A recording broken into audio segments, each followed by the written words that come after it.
La situazione per noi è drammatica perché vabbè, dalla prossima settimana potranno riaprire solo i ristoranti che hanno la disponibilità di posti a sedere all'aperto. Noi purtroppo non li abbiamo i posti all'aperto, per averli dovremo sostenere ulteriori spese per attrezzare l'esterno con tavoli, sedie, ombrelloni e quant'altro e in questo momento sono spese che non possiamo sostenere vista la situazione e la chiusura del locale, per cui sarebbero ancora più di un mese che dovremmo stare chiusi e quindi la situazione diventa ancora più difficile perché un altro mese di chiusura non è possibile, cioè non si può affrontare. Siamo a Follina e qui difficoltà e interrogativi vengono sollevati non solo da chi non dispone di plateatico.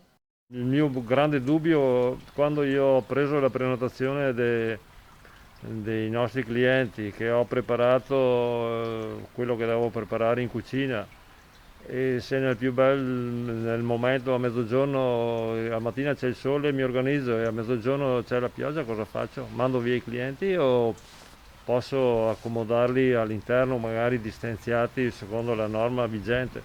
Cercasi piano B per i ristoratori, soluzioni alternative per chi è legato ad un clima instabile e piovoso e alle basse temperature.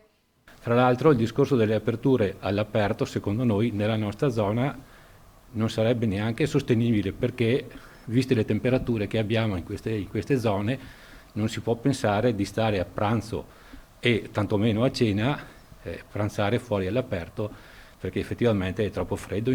Pronti a raccogliere prenotazioni, ma campeggiano ancora troppi dubbi senza risposta per chi attende ormai da mesi la riapertura. Noi siamo chiusi dall'8 marzo, come tutti, chiaramente, poi noi abbiamo scelto anche tra l'altro di non fare asporto, anche perché comunque la maggior parte dei nostri amici e clienti sono distante.